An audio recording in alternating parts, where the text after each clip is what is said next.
Une production du Studio SF.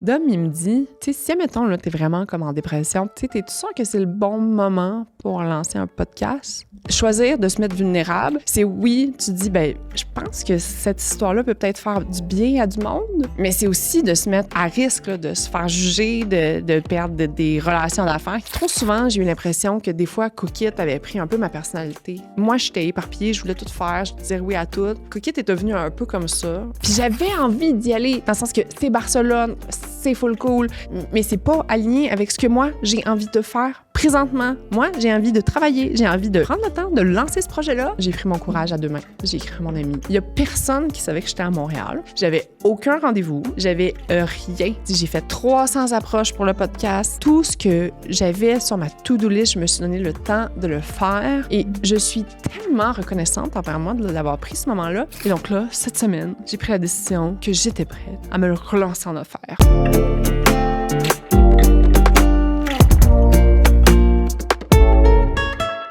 Hello, hello!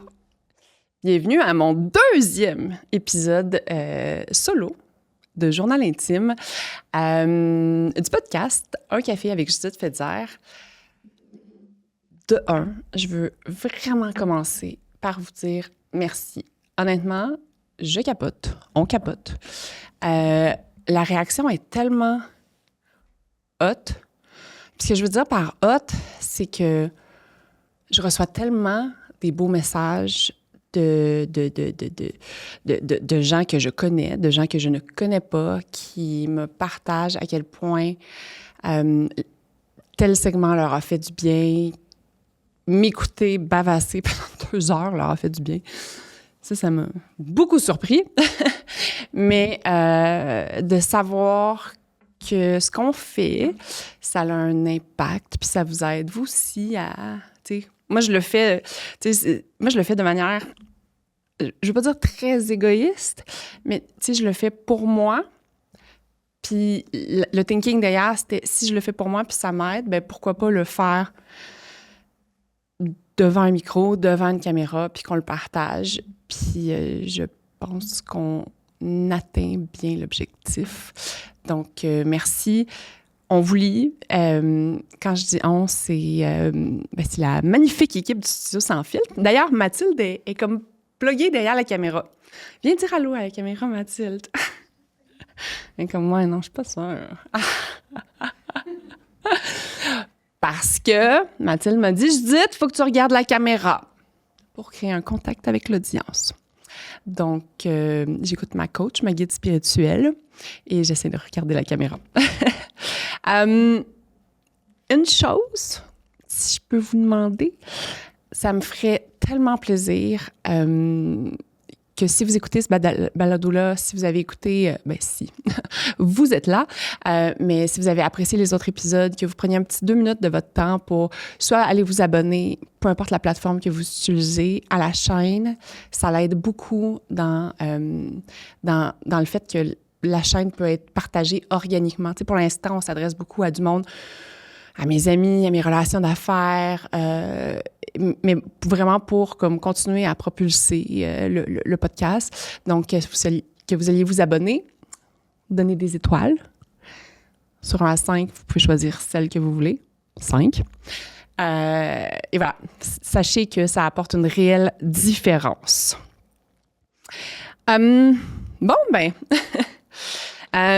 What's on my mind?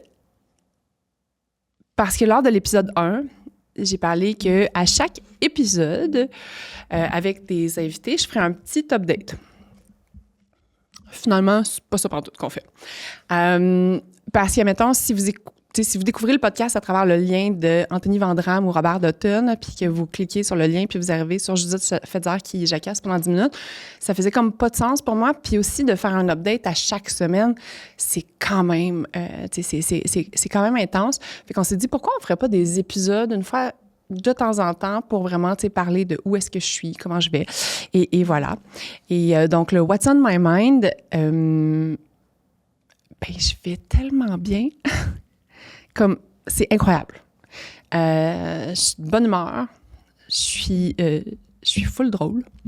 Mais pour moi, c'est un bon indicateur de performance. Si je suis drôle, puis là, vous vous dites, mais t'es pas si drôle que ça. Oui, là. Mais maintenant, si dans la vie de tous les jours, je me trouve drôle moi-même, ça veut dire que comme j'ai vraiment une démarche bubbly dans la vie.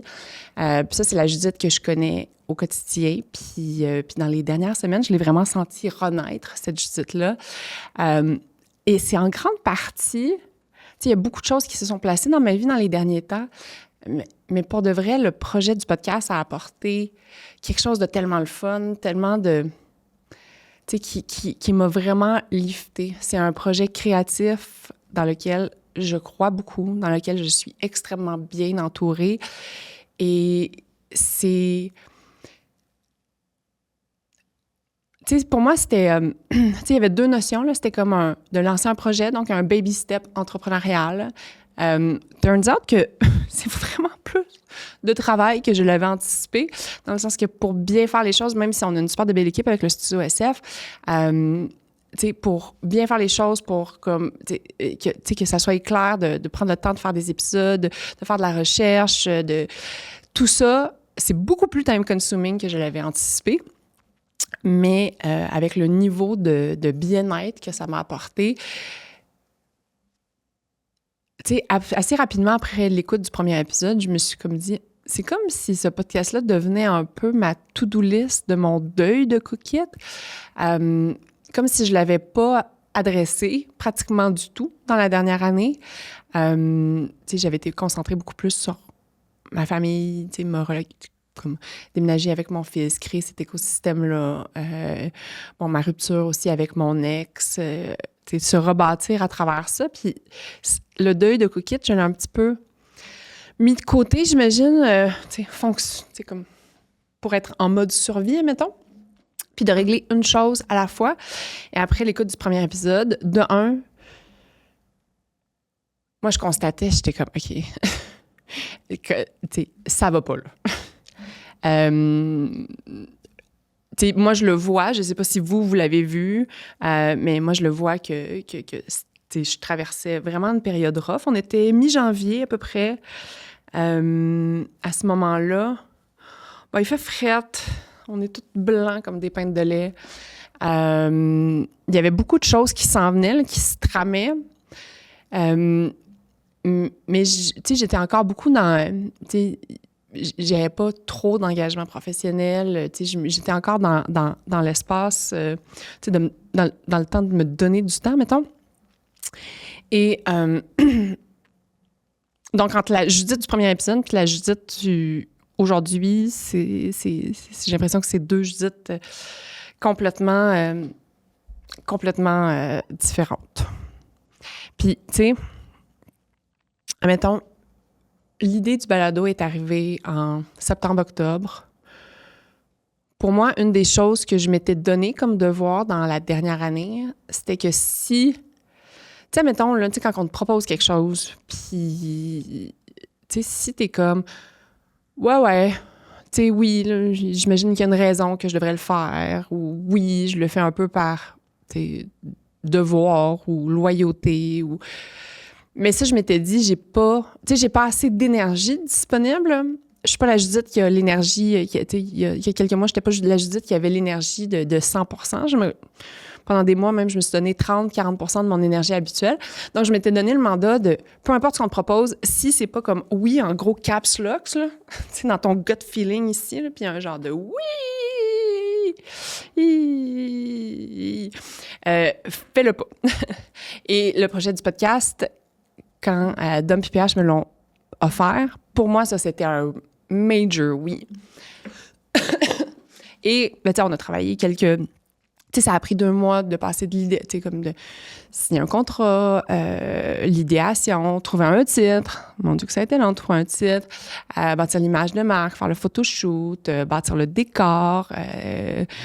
Merci à nos amis de Camarades, de Small Medium Large, de Marie Photographe. Donc, tout ça, bâtir ça a pris comme à peu près 2 mois. Et moi, à travers ce octobre, novembre, décembre, le moral allait relativement bien, dans le sens que, sais, la grosse période noire, nuageuse, elle était, tu sais, je la sentais derrière moi, mais tu sais, la grosse problématique que je trouvais, c'était vraiment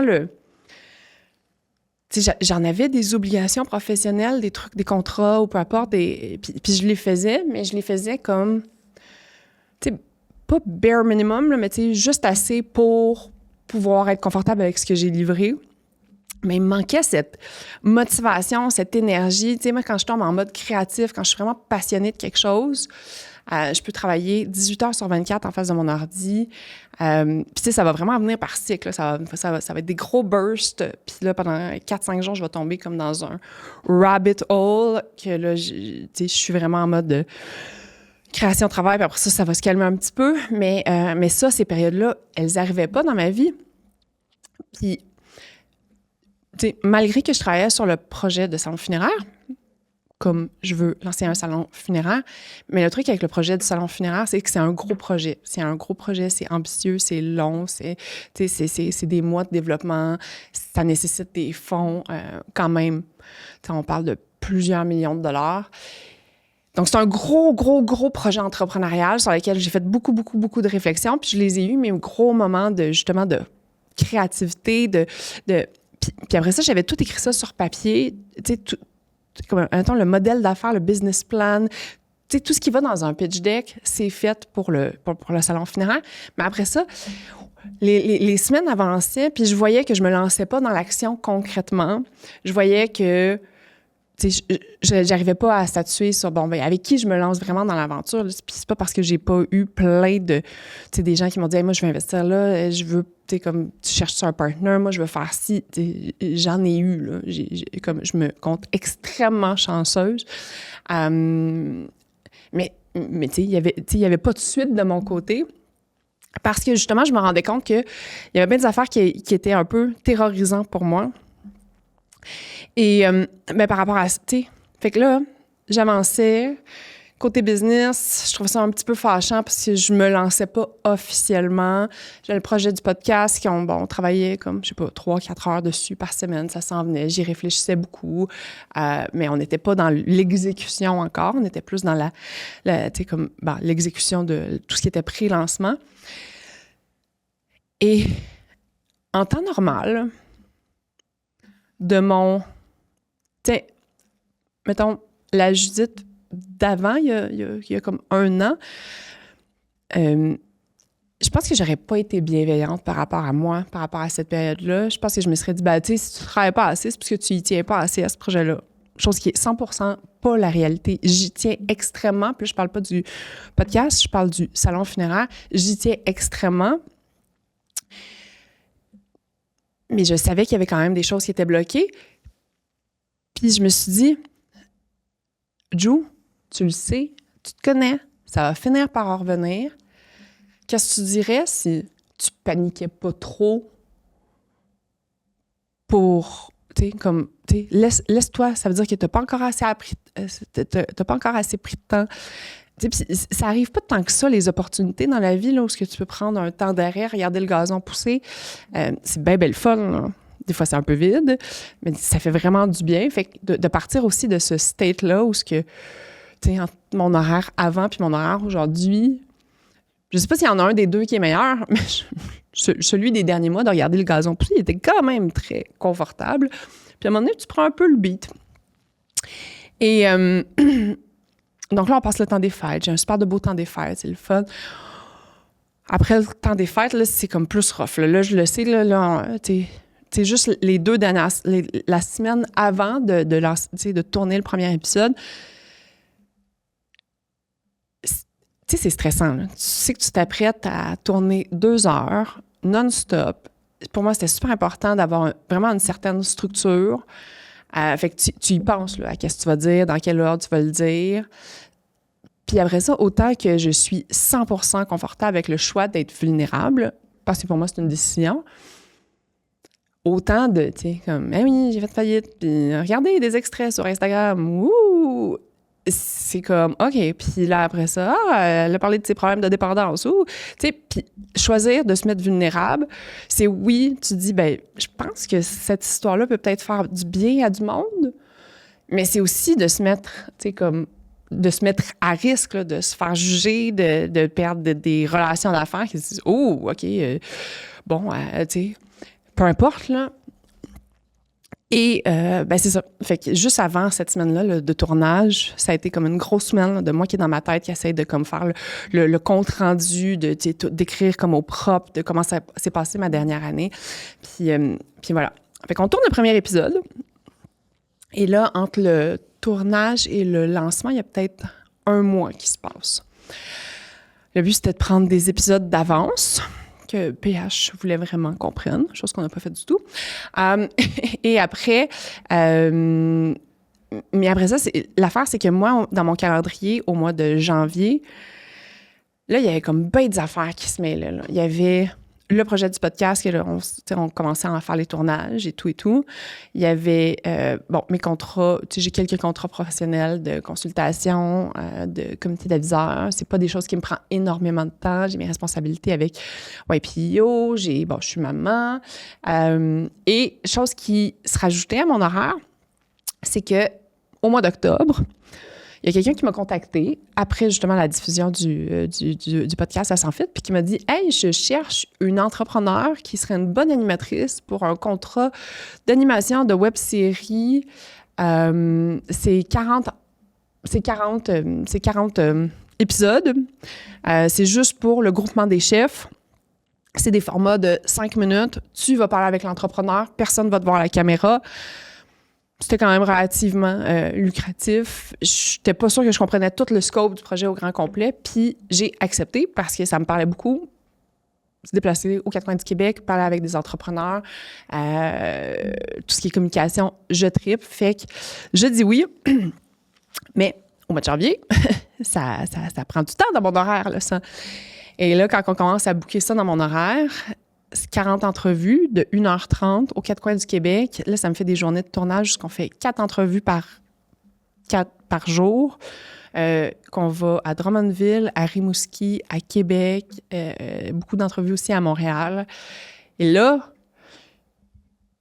mon calendrier, là, tout ce bloc-là. Je vois toutes les plages horaires qui commencent à disparaître. Là, après ça, tu sais, quand t'as plus de temps. La Judith qui avait plus de temps, c'était dit « Ah, je vais avoir le temps de faire ça. » Fait que je m'étais booké telle place. Après ça, je partais 3 jours avec mon fils, là. Après ça, je partais 1 semaine à Barcelone pour un engagement professionnel aussi. Et là, mon mois de janvier, mon début du mois de janvier, là, ça a été de paniquer parce que dans mon horaire, j'avais des journées de 8h à 5h, de 8h le matin à 5h. Tu sais, quand avant, j'avais des... Tu sais, genre, mon agenda était booké au quart de tour à la minute près. Mais juste ça, j'étais comme, OK, comment on va faire ça? On va se déplacer. Ah oui, puis je faisais il y avait beaucoup de conférences aussi qui étaient pluguées là-dedans, à Québec. Tu sais, fait que j'étais beaucoup dans mon auto, beaucoup seule aussi, tu sais, beaucoup en contact avec du monde, mais beaucoup de déplacements seuls et tout et tout. Puis ça, là, moi, je suis une fan de synchronicité dans la vie. Là. Je trippe sur la... Comme... Tu sais, puis, tu sais, je suis une fan de la synchronicité, puis... Fait que la synchronicité, mettons, pour ceux qui ne le savaient pas, je sais même pas si je saurais comment l'expliquer. En fait, c'est le secret. C'est que, genre, suis les affaires qui t'arrivent dans la vie. Je vais le googler, d'ailleurs. Synchronicité, définition...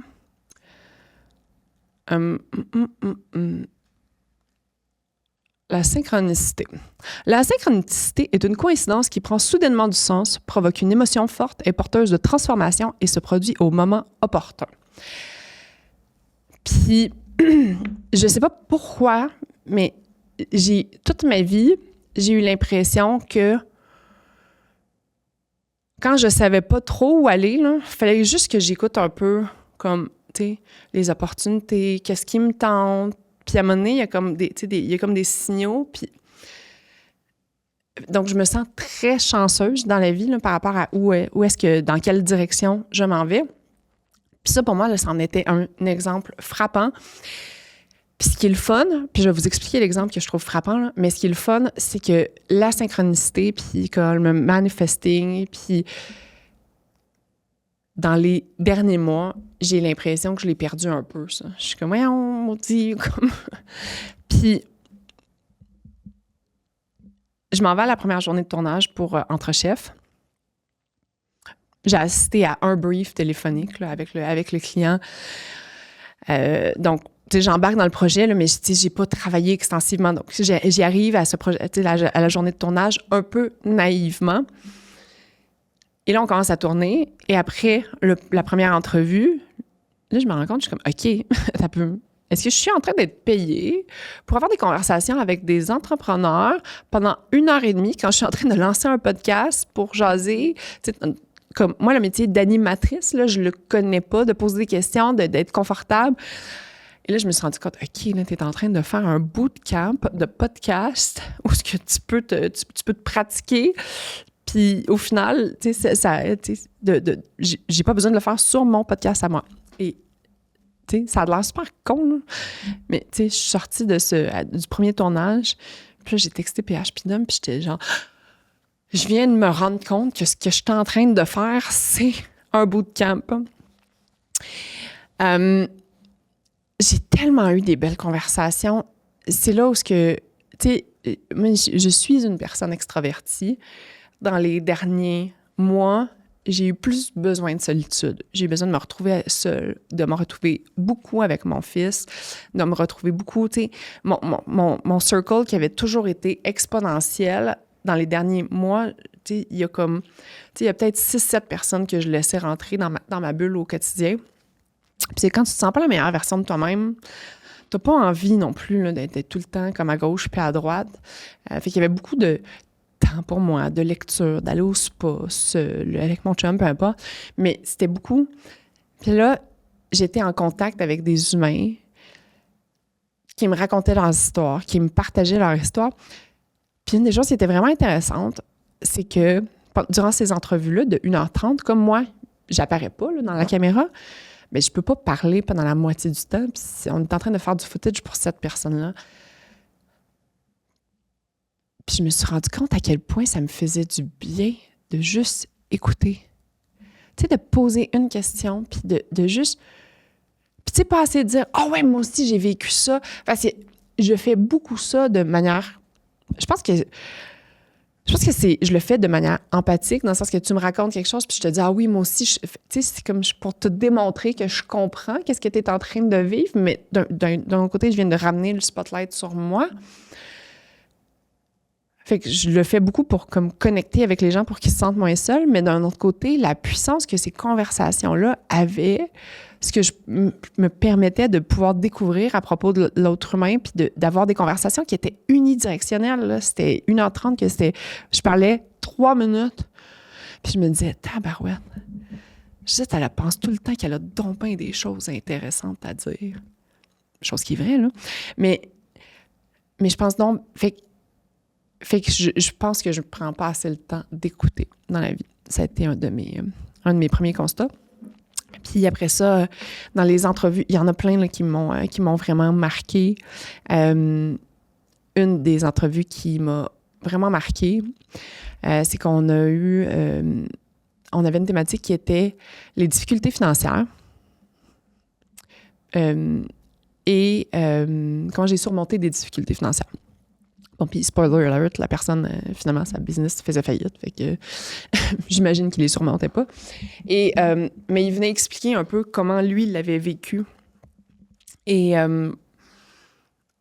c'est, bon, je peux le dire, c'est la compagnie du talier. Donc, tu sais, si vous avez eu des enfants, comme aux alentours 2015 et avant, tout le monde avait une chaise berçante du talier pour élever nos enfants.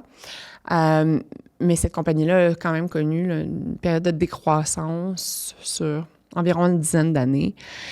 Et là, le gars est assis en face de moi, il commence à raconter son histoire.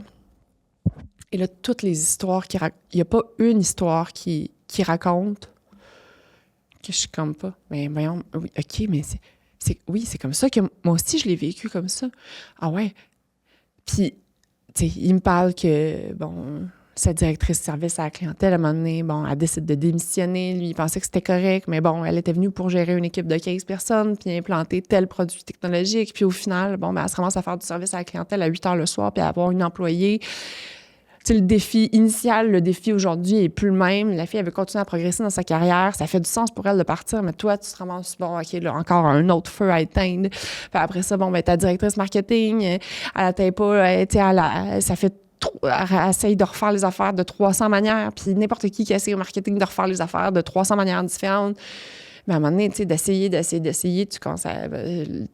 quand une équipe marketing n'atteint pas les résultats, le monde, c'est sûr que c'est décourageant là, quand ça fait 12 semaines consécutives qu'on regarde des KPI à la baisse, tu sais. Puis moi, j'ai pas le choix de rester dans Coquette, admettons, mais les gens, ils sont libres de partir où ils veulent, là. Puis les gens, ils veulent avoir du fun, puis... puis apprendre, puis... Fait que, tu sais, et ça a pris... Je pense que ça a pris 10 minutes que je braillais comme un bébé. Et je me rendais compte que c'était la première fois en 1 an que je braillais l'histoire de Coquette. Puis tu sais, mettons, c'est pas que je suis pas une braillarde dans la vie. Tu sais, mon fils, mon ex, ça, genre, oui. Sponsorisez-moi Kleenex, I was a very good customer. Mais le deuil de Coquette, non. Et pendant 1h15, je l'écoute parler. Je suis même pas... C'est moi qui ai supposé de poser des questions. J'ai été incapable de poser une seule question. C'est Marie-Lou qui était la coordo sur le projet qui a comme jumpé in. Mais ce qui était le fun, c'est qu'elle restait derrière moi puis elle posait les questions. Fait que le gars, il racontait ça puis c'était vraiment un... Tu le voyais là, qu'il y avait un moment de... On vivait un moment. Mais ouais, fait que ça m'a fait tellement... ça m'a fait me rendre compte... Bon, ton deuil de Coquette, it's a thing. Faut que tu l'adresses. Puis ça m'a fait me sentir moins seule. Vraiment, moins seule. Parce que moi, j'en ai parlé. Tu sais, celle-là, ça fait quand même quelques temps que j'en parle publiquement. Puis, mais je sais pas si moi, j'avais entendu quelqu'un me raconter pendant 1h15 comment lui, il l'a vécu pour que moi, je me sente pas toute seule. Fait que voilà. Ça, c'est mon... Puis, il y en a plein d'autres, là, de moments entre chefs que j'ai vécu. Le casting était tellement bon, les thématiques étaient tellement bonnes. Je suis ressortie de cette aventure-là, j'étais comme, OK, j'ai besoin d'un coach d'affaires la prochaine fois que... Bon, puis, je vous expliquerai pas pourquoi, là, mais bon. Sur le dernier stretch de tournage, on s'en va à Québec. Puis là, c'est genre tu sais, la tempête du neige du siècle dernier. C'est la semaine avant ça. Faut que je parte mardi matin à 4h. J'embarque dans mon char. Et là, on a fait le tournage. On m'a envoyé le lien. Fait que je me dis, bon, ben c'est parfait. J'ai 2 heures pour écouter le premier épisode. Pèse sur play. Et capable. Après 17 secondes d'écoute, là, puis je pense qu'on est un peu toutes faites pareil, là, dans le sens que je pense que c'est très rough pour beaucoup de monde de s'écouter parler. J'ai essayé à 3 reprises entre Montréal et Boucherville de peser sur play. Incapable. Et donc, finalement, j'ai mis du piano. Mais je l'ai quand même overthinké. Puis là, je me disais, tu sais, faut-tu le monter? Comment on fait ça? Là, je faisais un plan. OK, là, je vais faire ça. Et là, Puis, tu sais, je l'avais envoyé quand même à quelques personnes. Tu sais, mettons, il y a peut-être 5-6 personnes de mon entourage qui l'avaient écouté. Puis, ils étaient comme, OK, c'est vraiment bon. Tu sais, puis, tu sais, aussi, c'est le premier épisode. Là, donne-toi une chance, là, dans le sens que rendu au 50e, tu seras vraiment meilleur. Mais pour un premier épisode, c'est très décent, très bon. Mais, tu sais, ça n'empêche pas que, tu t'es comme, OK, bon, mais là, on fait ça, on déplace-tu la date de sortie, comme, est-ce que je suis prête, est-ce que... Fait que je vous dis, là, j'ai vraiment paniqué pendant tout le trajet. Durant la journée, on a comme un meeting avec Mathilde, d'Homme PH, pour voir, OK, bon, ben là, tu sais, on est rendu où dans le projet, qu'est-ce qui manque à faire? Et moi, j'arrive avec ma liste. Là. Oh là là! J'avais une liste de 17 points. Et je serais curieuse de retourner la voir, là. Mais là, j'en ai des points, là, puis ci, puis ça, puis... Mais tu sais, c'est juste parce que, justement, tu sais, t'es un peu en mode panique. Fait que là, t'es un peu en mode comme, OK, bon, on va tout contrôler, planifier, ci, ça. Puis là, j'arrive dans un appel et eux, ils sont très namastés, là. on n'est pas du tout sur la même fréquence. Puis là, ils sont comme, mais non, mais c'est bon, Joe. Non, mais arrête. Non, on va pas le monter au complet. Puis là, j'étais comme, mais tu sais, mettons, toutes les fois que je dis fait qu'on pourrait peut-être l'éditer. Puis comme, parce que oui, j'ai beaucoup essayé de trouver des logiciels AI pour enlever toutes les ouais, genre, comme.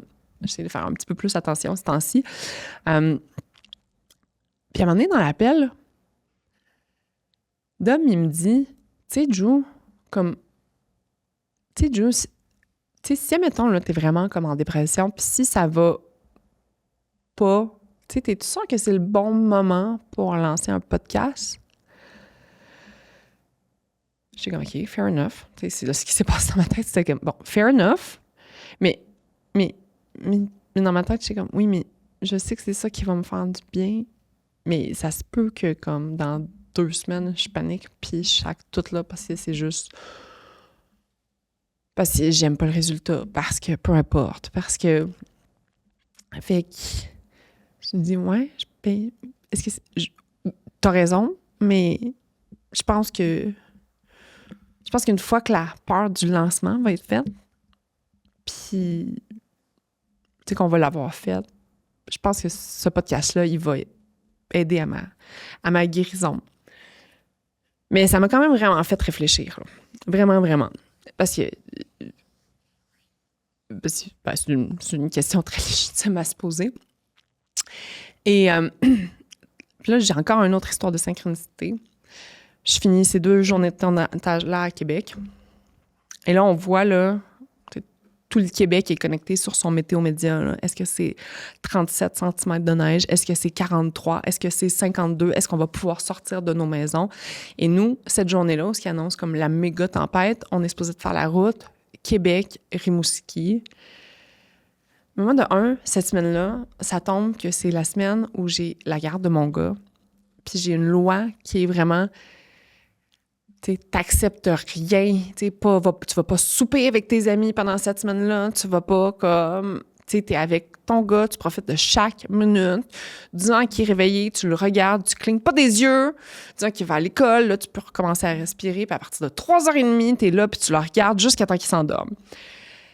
Mais là, tu sais, pour accepter le contrat, je savais que j'avais pas le choix de le faire garder chez mon amie Chantal, sa grand-maman sur Terre, comme il l'appelle. Lui, il était full excité de ça. Il pouvait pas plus s'en sacrer de moi. Puis Chantal était full excitée de faire ça aussi. Mais moi, ça a été comme un gros dilemme là, interne de est-ce que j'y vais? Fait que j'avais dit oui, finalement. Mais le petit dernier stretch à Rimouski, même si j'adore Rimouski, le petit dernier stretch de faire 3 heures de route de Québec à Rimouski, puis le lendemain, le vendredi soir, de revenir de Rimouski, partir à 5h30 après le tournage, monter jusqu'à Montréal pour être chez nous à 00h30 pour pouvoir être avec mon gars le lendemain matin. Même pas de neige. Il me faisait un peu peur. Et là, le mercredi, fait que là, je peux devenir un peu gossante dans la vie, là. Fait que le mercredi, je vais voir l'équipe à tout le temps, puis je suis comme, hey, 37 cm de neige à Rimouski, c'est beaucoup, hein? C'est dangereux, hein? Est-ce que... Puis là, tu sais, sur ce projet-là, on est avec des jeunes de comme 25 ans, là, tu sais, c'est comme une préoccupation de vieux de 40 ans, de « Oh, il y a beaucoup de neige, hein? Va falloir partir tôt! » Fait que tout le monde me regarde, puis là, j'arrête plus. Puis à un moment donné, il y en a une qui me regarde, puis comme, mais tu sais, je pense qu'on pourrait s'arranger sans toi. Si tu veux rentrer à Montréal ce soir, c'est correct. Ah ouais? Et là, vous avez jamais vu une fille faire comme, ah, OK, bon, ben, OK, bye! Je savais que c'était 3 tournages qu'on avait là cette journée-là. J'étais en confiance que ça faisait 9 jours qu'on tournait, que l'équipe avec qui je travaillais, je savais qu'il était je savais qu'il était en bonne main des entrepreneurs qui allaient faire ces entrevues-là. Et je suis partie à Montréal. Fait que moi, cette neige-là là, qui m'a comme ouvert une opportunité. Puis, ben, au final, ça tombe que quand je suis sortie de l'hôtel où on était pour aller faire ma valise, pour revenir à Montréal, j'avais la fille de Chantal qui, comme mon amie, un petit peu plus âgée, disons, qui venait de m'appeler pour me dire, en passant, ma mère, Chantal, est arrivée à l'hôpital. Elle s'est cassée une hanche. C'est ça. On peut garder Antoine ce soir, il n'y a pas de problème, là, mais il faudrait peut-être que Puis j'étais comme, tu sais, c'est fou, là. La vie voulait que je rentre à Montréal, que je passe du temps avec mon gars. Bon, c'est sûr que ça a coûté une hanche à Chantal, puis la tempête du siècle au Québec au grand complet. Mais tu sais, je pense que c'est ça le fun dans la... Tu sais, c'est que ce que j'aime de la synchronicité, c'est que moi, ces petits moments-là, je les vois comme, hey, il y a quelqu'un qui pense à moi. Mais je le sais, là, que comme on a eu toute la même tempête de neige, puis Chantal s'est complètement isolée. Mais moi, c'était ça que... Moi, j'avais hâte de retourner chez nous. J'avais hâte d'être avec mon gars. J'avais un podcast qui lançait dans 4 jours. J'avais du travail à faire.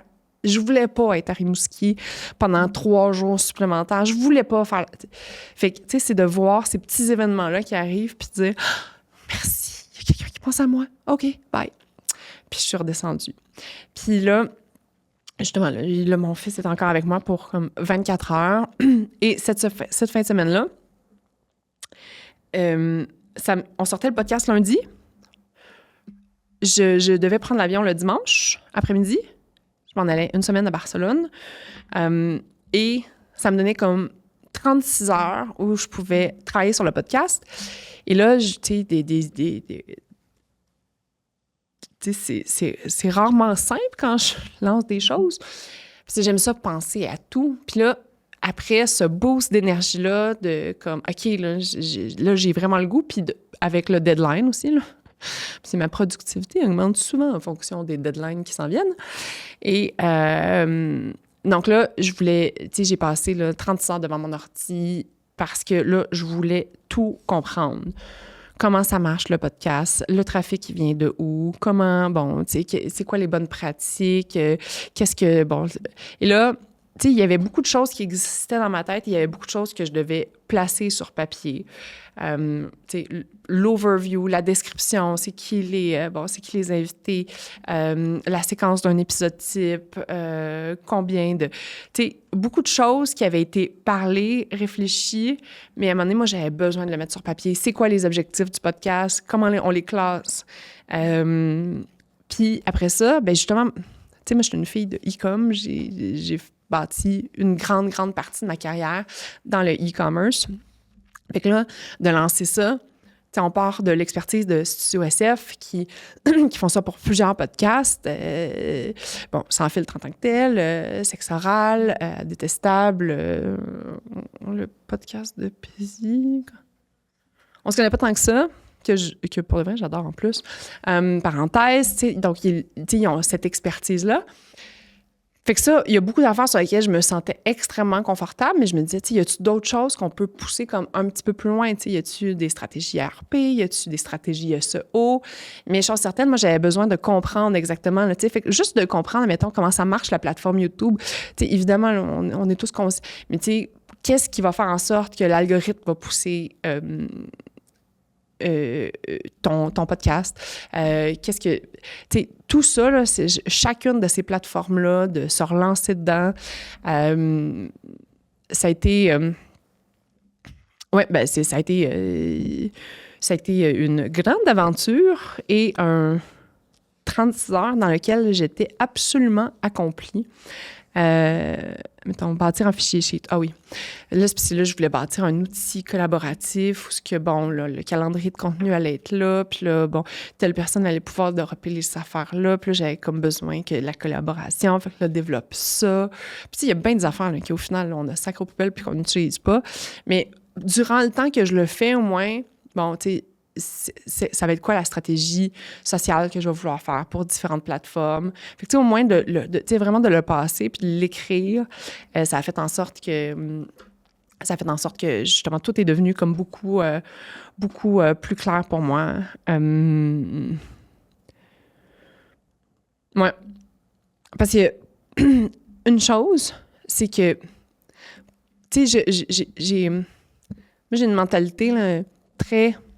de un, scalable. Ce que ça veut dire scalable, c'est que, tu sais, j'aime ça, quand je fais quelque chose, j'aime ça que ça soit comme, tu sais, qu'on maximise le plus le potentiel.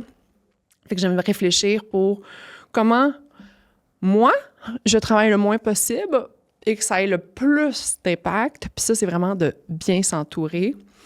Mais c'est ça, tu sais, d'un autre côté... Malgré le fait que dans les derniers temps, j'ai flirté, peut-être que je pourrais devenir podcasteuse officielle, mais je le sais, je suis quand même une entrepreneur, puis c'est quand même ça que j'ai envie de faire. Donc, je voulais vraiment le réfléchir pour faire en sorte comment je réussis à intégrer ça dans ma vie pour qu'au final, quand ça soit bien runné, quand ça soit un peu sur le pilote automatique, ben oui, je contacte les invités, j'ai des conversations avec les invités, j'écris mes notes, puis après ça, comme le contenu, on parle du podcast, puis après ça, on décline, puis l'équipe travaille puis qu'on maximise les résultats. Mais que moi, je fasse pas grand-chose à partir de maintenant. Fait que, puis ça, mettons, ça a été vraiment mes 6 dernières semaines. Mais là, l'affaire, c'est que, justement, là, je passe 36 heures là-dedans. Mais là, ce que moi, j'ai envie de faire, tu sais, j'ai vraiment envie de tout comprendre. Puis là, je suis vraiment sur mon appétit, là. Parce que là, je viens de rentrer dans quelque chose.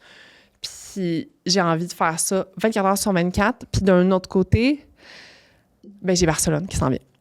Un beau voyage c'est un engagement professionnel, c'est une conférence que je dois assister. Il y a des gens qui comptent sur moi, dont un partenaire que j'aime énormément, qu'on y va ensemble.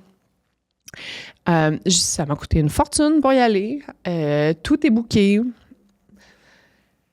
Mais tu sais, là, le oui là, que je parlais tantôt, il est pas là, lui, dans le sens que... Puis une de mes affaires dans Cookit, en fait, pas juste dans Cookit, mais dans mon passé, c'est que, mettons, trop souvent, j'ai eu l'impression que, tu sais, oui, je suis full TDAH dans la vie, OK? Puis trop souvent, j'ai eu l'impression que des fois, Cookit avait pris un peu ma personnalité, dans le sens que, tu sais, moi, j'étais éparpillée, je voulais tout faire, je disais oui à tout. Fait que Cookit est devenu un peu comme ça. Puis je pense que ça, c'est un des post-mortem qu'on s'est collectivement dit, là, ceux qui restaient avec moi. Là, on aurait dû focuser sur 2-3 affaires puis accepter d'être moins bon dans le reste. Puis ça, c'était un de mes gros constats que j'en avais tiré. Puis aussi, juste avec... Tu sais, maintenant, une des choses que j'ai remarqué, c'est que, maintenant, dans les derniers mois, tu sais, dans le sens que j'étais pas vraiment chez nous en train de regarder le gazon pousser, mais juste, tu sais, bon, t'as un petit meeting là, fait que là, bon, ce matin-là, tu vas, tu sais, bon, puis là, tu t'en vas à ton... Fait que j'ai quand même l'impression que je suis occupée, qu'il n'y a pas trop de temps mort, puis juste avec des rendez-vous par-ci, puis rendez-vous par-là, j'ai comme l'impression que des fois, j'ai même pas le temps de faire le peu de choses que j'ai besoin de faire professionnellement. Comment je faisais avant? Puis c'est sûr et certain qu'avant, là, j'avais une équipe, puis... mais comment je faisais avant, concrètement? Combien d'heures j'avais... Puis je le sais que... En fait, la réponse, c'est combien d'heures j'investissais dans Cookit, c'est toutes les heures que j'étais réveillée. Mais quand est-ce que je travaillais et que je livrais des choses... Honnêtement, je passais ma vie en meeting. J'avais plein de meetings. J'étais engagée dans plein d'affaires. Là, ça, on me demandait d'être coprésidente des Auberges du Cœur, of course. Ben oui, je vais le faire. C'est avec Desjardins. C'est avec, tu sais, comme, name it, là. Oui, soit, tu sais, comme, implique. Tu sais, puis moi, c'est ça dans ma personnalité. Quand j'arrive à quelque part, je m'implique. Je veux, comme, aider. Je veux, comme, yay, on fait quelque chose. C'est vraiment le fun. Mais ça fait en sorte que, après ça, tu te dis, mais mon temps, mes priorités. Puis, j'en reviens encore au truc de... Oui, mais mes priorités à moi, tu sais, elles sont super importantes, là. Puis c'est pas comme, tu sais, dans le sens que je n'ai pas le luxe de me dire, bon, ben, tu sais, tes priorités, mettons, relancer une entreprise ou peu importe, tu sais, pas besoin de comme dans le sens que, non. J'ai un compte en banque qui me dit que clock is ticking, qu'il faut que je fasse quelque chose assez rapidement. Fait que j'ai pas énormément de luxe, énormément de jus. Donc, mes priorités, il faut que je les attelle. Et là, bon, cet automne, je suis peut-être à 30%. Là, je suis peut-être plus comme... Là, je suis revenue pas mal à 100%, là, je vous dirais. Mais, attends, en termes de motivation, il y a un mois, 6 semaines, j'étais à 60, 70. Et là, le dimanche, tempête du siècle. Montréal est enseveli sous la neige. Mon avion qui s'en va vers Barcelone est cancellé. Je pense que je partais vers comme 5 heures le soir. Mon avion est repoussé à partir de 10 heures le matin jusqu'à temps qu'il soit cancellé. La portion qui est vraiment importante que je sois là à Barcelone, c'est comme le lundi, mardi. Et techniquement, je suis supposée d'arriver le lundi à 8 heures à Barcelone et pouvoir aller de l'aéroport jusqu'à la conférence directement. J'arrive là à 9h30, un peu fripée, mais c'est pas grave, ça passe. Là, Et là, je le sais là, qu'à Montréal, c'est ça qui va se passer. En fait, ils vont canceller 95% des vols. Fait quand tu sais, j'ai booké mon vol avec Air Canada pour Swiss à ne pas faire. Puis, fait que là, j'étais avec Swiss. Puis quand Swiss a cancellé, ils m'ont envoyé un courriel pour me dire « OK, votre vol est cancellé. Tu sais, vous pouvez comme cliquer sur le lien pour choisir qu'est-ce que vous allez faire. » Je clique là, sur le lien. Là, je suis comme... Je trouve pas ça safe de comme, me mettre dans une situation parce que j'ai pas envie d'aller pointer toute la journée à l'aéroport pour avoir la certitude que de toute façon, je vais pas décoller. Il y a 400 pieds de neige qui est tombé à Montréal. Genre, no way osé. Fait que je me dis... Demain matin, je suis en train de rebooker mon vol. Puis avec le vol que je voyais, je manquais comme une journée sur le 2 jours vraiment important. Mais bon, je partais quand même 5 jours, fait que ça faisait quand même du sens. Et là, je suis en train de cliquer sur clic pour comme, confirmer que je reçois un courriel de Air France qui me dit « Nous avons maintenant comme votre vol qui a été cancellé. Maintenant, nous l'avons booké. Vous partez ce soir à 7 heures. » Je suis comme « Non! » Non. Donc là, j'appelle Air France. Tu sais, j'ai passé des heures au téléphone cette journée-là pour me faire dire, ben non, vous aviez déjà fait votre check-in il y a de ça 24 heures, donc on peut pas on peut pas vous changer sur un autre vol. Donc là, cette journée-là, je suis allée à l'aéroport. J'ai sorti mon auto du banc de neige sur le plateau. J'ai pas trouvé ma pelle parce que, ma pelle, mon fils l'avait mis dans ma cour avant qu'il commence à neiger et de façon horizontale. Donc, cherche une pelle quand il est tombé 400 pieds de neige, impossible. Et là, j'étais allée chercher Antoine pour le lunch, donc il était avec moi. Et là, tu sais, Antoine, il a 9 ans, là. Et bon, j'essaie... Puis mon auto, tu sais, c'est un SUV, là, puis je suis jamais déneigée à Montréal. Et là, c'est pas un cas de tu t'en sors comme ça. On déneige, mais tu sais, comme avec nos mitaines, tu sais. Puis moi, je suis habillée en linge pour aller à l'aéroport. Je suis pas habillée on va faire une journée de ski, là. Puis évidemment, je me suis pas donné assez de buffer parce que de toute façon, c'est ça l'affaire qui est ironique, là, mais tu sais, je me dis, c'est sûr que mon vol va pas partir. J'ai du temps, je suis lousse. Fait que pas besoin de stresser avec ça. Mais évidemment, quand tu commences à partir dans l'action, t'es comme, OK, ben là, c'est sûr que je manque mon vol. OK, oui, mais c'est sûr qu'il va être cancellé. Oui, mais il y a quand même 10% de chance qu'il soit pas cancellé. Puis là, fait que là, c'est comme, ça a pris une demi-heure. Et puis, tu sais, là, on poussait. Puis là, il y a des voisins qui sont venus m'aider. Il y a un voisin qui m'a prêté sa pelle pendant 5 minutes. Là, on repoussait. Tu sais, ça glisse. Tu sais, c'était tellement fou. Mettons, même dans les rues de Montréal, il y avait des... Tu sais, il y a un auto, là, on a dû le pousser 20 fois parce qu'il n'y avait pas de... En tout cas, il n'y avait pas de tire d'hiver. Puis il y avait comme juste 2 pattes. En tout cas, pas très bonne dans les termes véhiculaires. Et finalement, je me rends à l'aéroport de Mons. Il n'y a pas de problème. Je me stationne. J'arrive à Air France. Et, tu sais, ils nous avaient confirmé que le vol allait être là. Et là, j'arrive, puis ils nous disent « Ah non, mais on sait pas quand est-ce... » Parce que le pilote était supposé d'arriver de Paris pour Montréal. Puis là, finalement, il a atterri à Toronto. Et il est pas parti de Toronto encore, fait qu'on sait pas si... J'étais comme « Ah, OK, cool. » Une chose que j'ai appelé pour valider, mais peu importe. Et, mais ça tombe bien parce que je voulais continuer à travailler. Puis travailler dans un bar d'aéroport, on pouvait faire un Bloody Caesar. Il y a pas grand-chose qui me fait autant plaisir que ça. Donc là, je me suis installée au bar. Finalement, à 10h45, on a eu la confirmation que le vol était annulé, évidemment. Et je suis retournée chez nous à 11h30 le soir. Et le lendemain, on m'a dit « Parfait, ton vol est... » Ben, puis on m'a dit... Je dis ça comme si ça avait été simple. Ça a pris 6 heures au téléphone, mais bref. Et ça a pris 6 heures au téléphone, mais tu sais, j'étais prise entre le... Je savais que j'avais pas envie d'y aller, puis j'avais envie d'y aller, dans le sens que c'est Barcelone, c'est full cool, mais c'est pas aligné avec ce que moi, j'ai envie de faire présentement. Moi, j'ai envie de travailler, j'ai envie de lancer, comme de prendre le temps de lancer ce projet-là, de bien le faire. J'ai pas envie d'aller faire la fête, puis j'ai pas envie d'aller voir... Puis c'est des plus gros speakers de la planète qu'on s'en allait voir, ça allait... Tu sais, dans le sens... Fait que oui, j'ai envie, mais pas là. Et même à ça, je me suis pas écoutée, j'ai pas rien écouté, j'ai passé ça au téléphone, j'ai confirmé avec Air Canada. Air Canada, il m'a dit « Parfait, c'est bon, on vous a trouvé une place, allez-vous à l'aéroport dans 4 heures, vous allez partir. » J'ai accroché, je me suis mis à pleurer. J'étais comme « Mais je veux pas y aller! » Espèce de tweet. Fait que finalement, j'ai pas pu canceller mon vol. J'ai perdu ce 1200 $ là parce que je suis une imbécile. Mais j'ai pris la décision. Et puis ça, j'ai parlé avec ChatGPT. J'ai comme, oui, mais j'ai pas envie d'y aller, nanana, nanana. Puis là, c'est ChatGPT qui m'a dit, tout dans ce que tu dis démontre que tu n'es pas aligné avec ça. Oui, c'est important de focusser sur ses priorités. Pourquoi tu te donnes pas le droit de le faire? Petit bonhomme en cœur. J'étais comme, oh, OK. Donc, merci, mon meilleur ami, ChatGPT. Et c'est ça. J'ai pris mon courage à deux mains. J'ai écrit à mon ami. J'ai dit, je suis vraiment, vraiment, vraiment, vraiment désolée. J'avais vraiment envie de vivre ça avec toi. Mais je peux pas. Je dois focusser sur ce qui est important pour moi. Et voilà. Puis la personne a été super...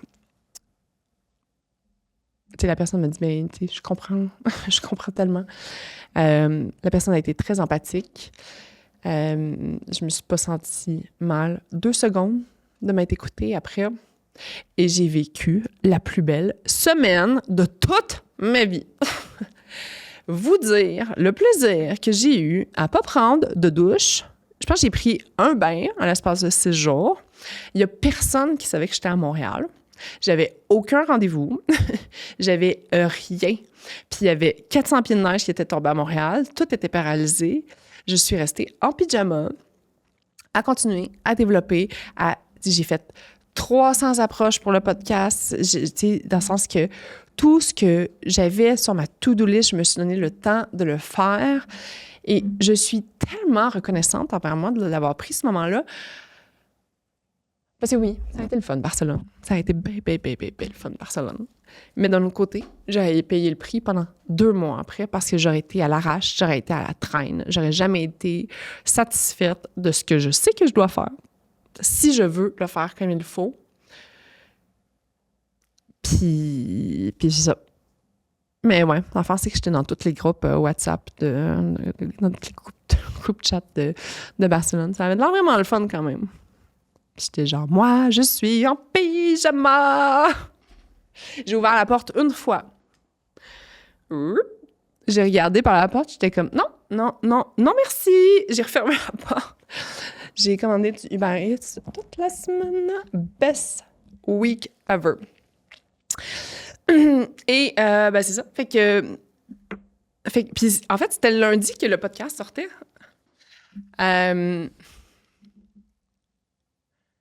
Comment ça s'est passé? Ben, t'as un peu la chienne.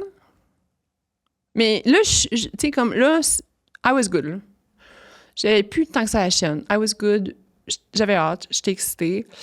Puis ce que j'ai...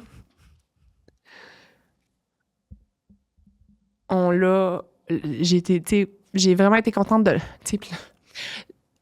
Mettons, on lançait ce projet-là. Il y avait les pages de médias sociaux du podcast qui étaient créées. J'en avais même pas parlé sur mes plateformes personnelles. Fait que le lundi, c'était comme... J'ai lancé un podcast! Ah oui, c'est ça, là. Non, mais je vous en ai jamais parlé, mais quand même. Puis, fait que j'ai été très contente de la réaction. J'ai été... Tu sais, on dirait qu'une fois que c'était out there, j'étais confortable. Tu sais, dans le sens que je me disais, comme... Dans le sens que... Si tu me croises dans la vraie vie, là, je vais te dire exactement les mêmes choses. Puis pour moi, c'était important de garder ce même... Fait que oui, il y a plus de monde qui peuvent l'entendre. Je suis pas sûre que je suis dans un safe space avec chacun de ces humains individuellement. Mais tu sais... Ouais, puis j'ai vu une quote cette journée-là. Puis j'arrête pas de la dire depuis ce temps-là. Puis j'arrête pas de le dire. Et à chaque fois, je le prononce comme si j'étais un enfant de 4 ans qui parlait pas anglais. Fear is a wide mile. Non, je l'ai pas partout. Fear is a wide mile, but just a few inches deep. Ouais, c'est ça. Fear is a... Là, c'est sûr, certain que tout le monde qui écoute sont comme, non, c'est pas dans cet ordre-là! Fear is a wide mile wide, c'est ça. Fear is a mile wide, but just a few inches away. Ce que ça veut dire, puis là, il y avait une belle image de la mer là, sur ça. Puis moi, j'aime donc bien ça, les quotes inspirationnelles sur LinkedIn puis sur Instagram. Mais quand je l'ai vu, c'est que je me suis dit, hey, c'est fou, parce que c'est vrai. Tu sais, là, quand on imagine, mettons, sur un rebord de mer, là, puis il y a juste, tu sais, c'est comme, tu sais, il y a 7 pouces d'eau. C'est 43 pouces d'eau, ça commence à faire beaucoup, là. Mais il y a comme 7 pouces d'eau, mais on regarde ça, là, puis tu sais, c'est long, puis c'est large. Puis en fait, je me disais, c'est tellement ça, la peur, dans le sens que quand on regarde ça, là, on se dit, ouh, OK, ça fait peur. Puis au final, ben, tu sais, fais juste faire un petit pas. Puis là, t'es comme, ah, OK, ben, finalement, il n'y avait rien de vraiment épeurant. Ouais, c'est ça. Fait que je l'ai dit tout le temps à mon fils, ce temps-ci, cette quote-là. Il comprend pas ce que je dis, mais peu importe.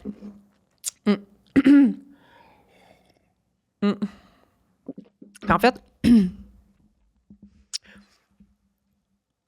sais, j'en ai parlé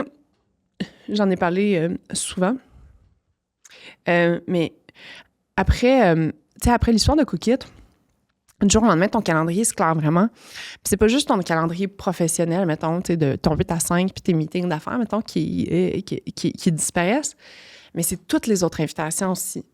T'sais, mettons, t'es plus invité au gala de Desjardins ou le gala des... Fait que toutes ces invitations-là que je recevais au quotidien, tu sais, mettons, d'aller au Grand Prix parce que Salesforce t'a invité, mais tu sais, Salesforce, ils n'ont plus besoin de t'inviter, là, fait qu'ils vont plus t'inviter. Puis ça prenait, tu sais, il y avait quand même beaucoup d'événements sociaux. Fait que, tu sais, à un moment donné, puis là, je faisais des podcasts avant, puis j'étais beaucoup, je travaillais fort sur ma notoriété d'entrepreneur, puis d'avoir pas une opinion nécessairement, mais tu sais, d'être...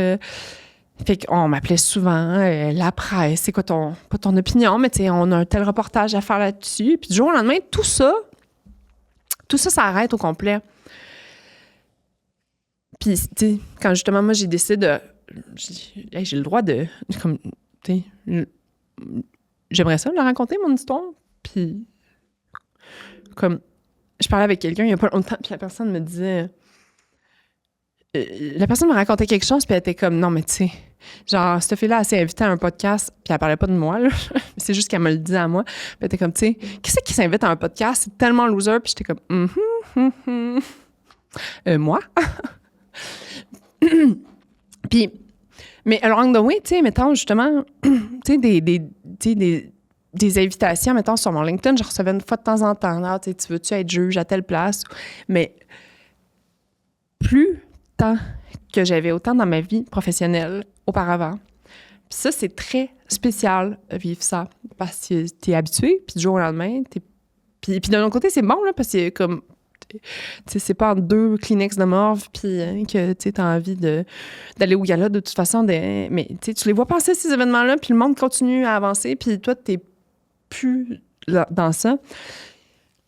Puis en fait, cette journée-là, le lundi, je pense que j'ai eu 3 personnes qui m'ont écrit pour me dire « Hey, comme j'aimerais ça, éditer ton livre. » Puis j'ai pas de projet de livre qui s'en viennent. J'aimerais ça soit l'éditer, soit le produire. « Hey, on pourrait faire tel documentaire. Hey, tu veux-tu faire ça? Hey, genre, veux-tu venir sur mon comité aviseur? » On a publié un épisode, dans le sens que, comme... Puis je me suis dit, mais en fait, tu sais, c'est juste que j'étais plus, moi, out there. Fait que, obviously, que... Tu sais, dans le sens que... Tu sais, mes amis proches pensent à moi sur une base quotidienne, mais les autres, si t'es plus là, s'ils te croisent plus dans des événements, si tu sais, comme si tu partages pas des affaires, puis si tu disparais un peu de la carte, tu peux vraiment reprocher aux autres d'avoir oublié que t'existes, tu sais. Et, ouais, fait que ça m'a fait comme... Ça m'a fait comme du bien. Puis je me suis dit, c'est pas qu'ils m'haïssent. C'est pas que tout le Québec m'haït collectivement.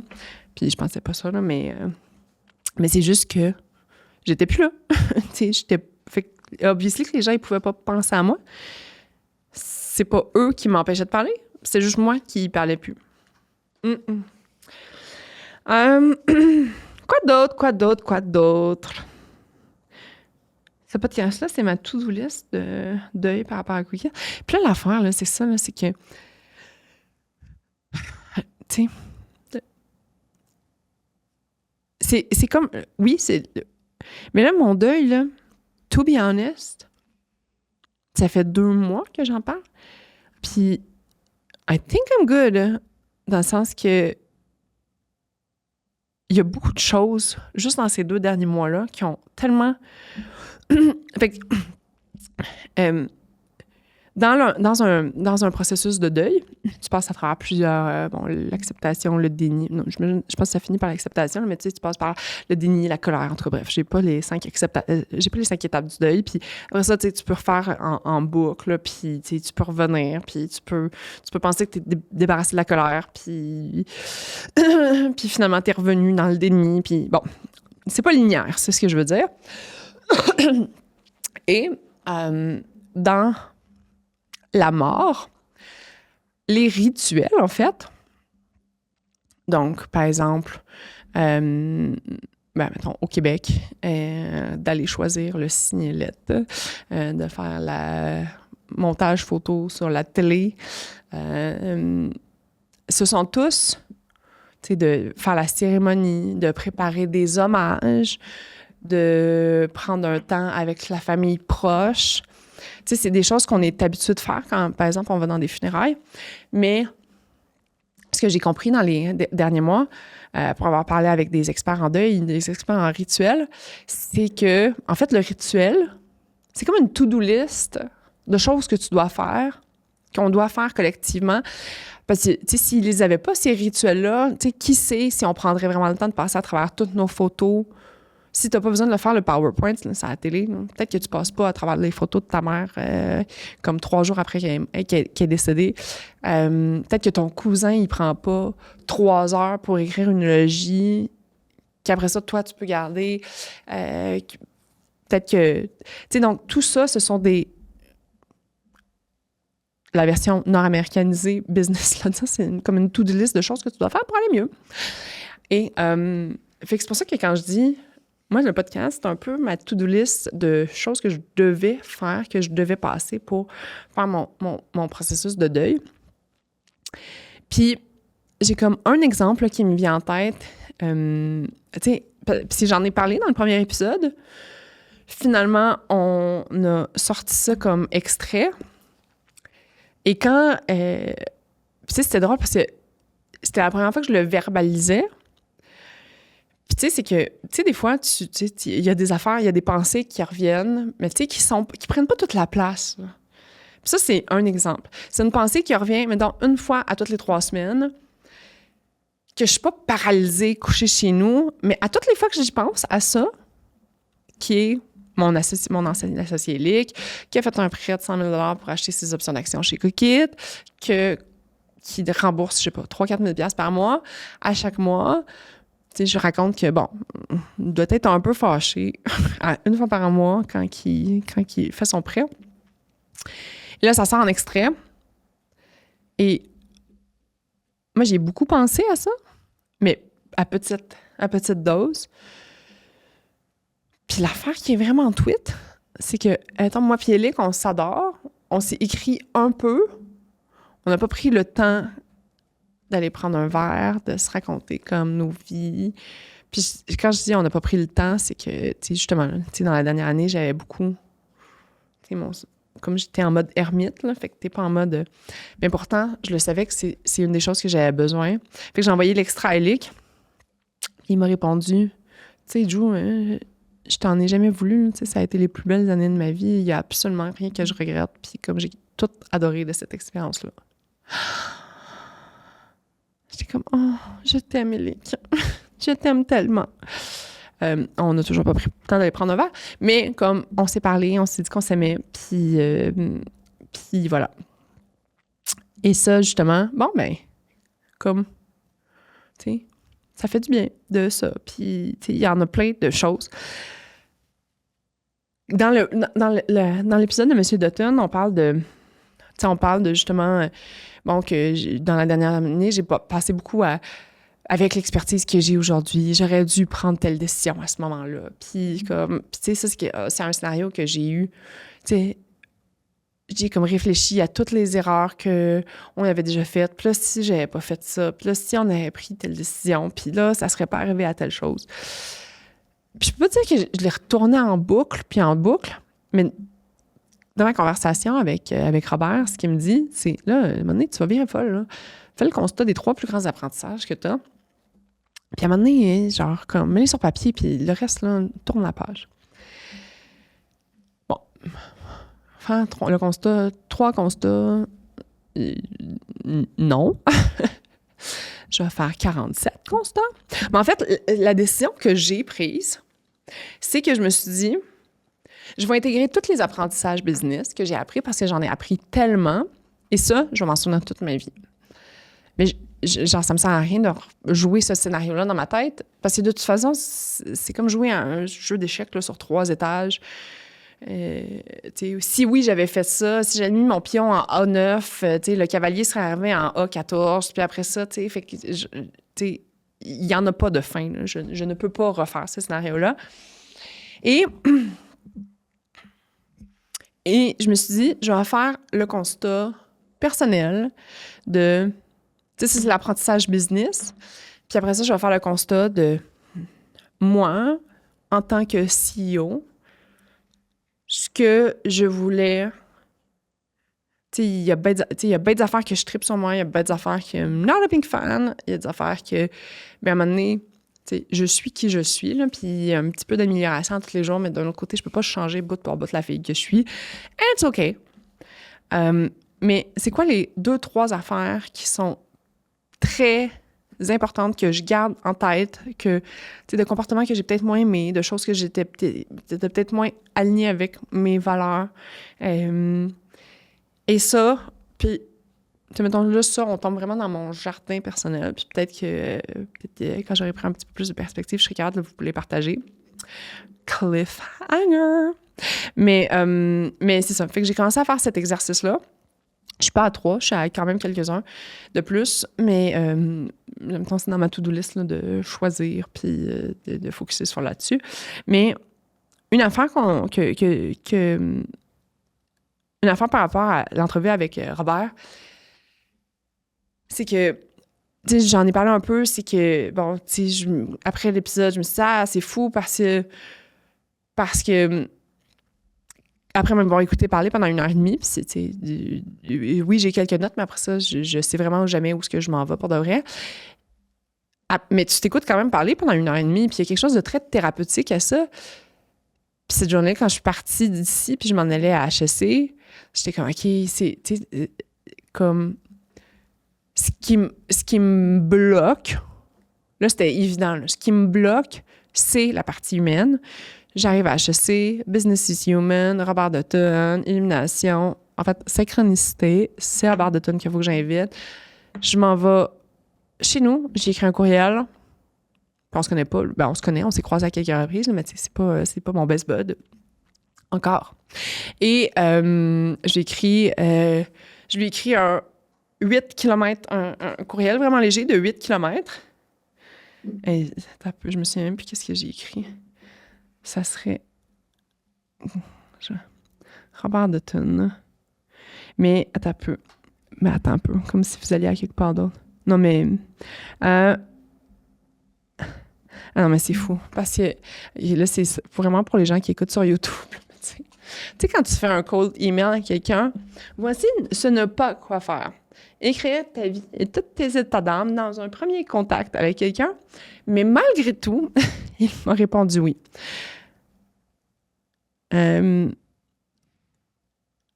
Qu'est-ce que je raconte? Ben oui. En fait, je raconte exactement ce que je suis en train de vous raconter. Puis la réponse, je lui envoie le courriel, il est 11h. Il me répond à 11h47. Moi, j'ai vraiment mis tous mes yeux dans le même panier. Là. Ça fait des semaines que je regarde ma liste d'invités, puis il y a plein d'invités potentiels. Mais le premier, là, je vais le sélectionner avec soin. Et il me répond 45 minutes après pour me dire... Ben, c'est sûr que il me dit, ton courriel me touche beaucoup. J'étais comme, merci de m'accepter dans mon oversharing. Il me dit, je me reconnais dans certains passages et mes émotions reviennent. Tu as tout à fait raison de te consacrer sur l'humain. Je suis à HEC depuis 10 ans pour répéter la phrase « Business is people ». On réussit en équipe, mais souvent, on se relève seul. Toutefois, ça fait de nous des personnes plus fortes, plus résilientes et bienveillantes. Je capotais. Je capotais parce que, en fait, la phrase, là, je capotais parce qu'il avait dit oui, là, mais la phrase « on réussit en équipe, mais souvent, on se relève seul ». Je vais vous expliquer comment moi, je l'ai interprété. c'est que quand tu vis quelque chose comme l'histoire de Cookit, tu sais, il y a les... tu sais, t'es comme une petite gang de... Attends, il y a 2 ans de restructuration. Il y a beaucoup de décisions difficiles qui doivent se prendre. Tu sais, des congédiements, Donc, c'est pas juste le jour J que ça arrive, c'est un long processus où il y a bien du monde que tu viens shaker leur univers au grand complet, qui vivent tous et individuellement des deuils. Puis, au début de ces 2 ans-là, on est à peu près 250 employés de production, plus les 400 employés 250 employés de bureau, plus à peu près les 400 employés de production. Puis à la fin, on est 30 employés de bureau. Donc, de passer de 250 à 30, c'est beaucoup de gens, soit qui quittent, soit que tu dois faire quitter, que tu dis, ben là, on va peut-être, on arrange nos affaires, là, mais on y croit, là, tu sais, c'est comme, on va revenir, là. Donc, il y a ça. Il y a comme tous ces humains-là, les humains qui ont investi de l'argent dans toi, puis oui, l'investissement, c'est des décisions risquées. You win some, you lose some. Mais d'un autre côté, tu veux pas être le scénario qui est... Fait que, il y a la culpabilité d'avoir fait perdre de l'argent des gens. Bon, il y a la culpabilité d'avoir... il y a du monde chez Cookit que ça a été des lifers, là, qui étaient confortables, qui étaient bien, qui étaient heureux, qui n'ont pas trop réussi à se trouver des jobs qui les excitaient autant, peu importe. Il y a les gens qui sont partis, puis quand tout devient super stressant, c'est super stressant. Puis des fois, ça prend pas grand-chose là, pour faire comme boule de neige, puis à un moment donné, paf, des amitiés que tu as eues. Puis ces gens-là, tous ces gens-là, autant ils ont vécu des deuils et tout, mais moi aussi. Mais, tu sais, c'était... Puis, veux pas, tu sais, c'est ça, c'est que tu chilles plus sur une base quotidienne avec ces humains-là que tu voyais tout le temps. T'es croisé à tous les jours au bureau, tu savais c'était qui le nom de leur chat, le nom de leur chum, de leur blonde, on allait à des 5 à 7 ensemble, c'est ça, puis tout ça comme...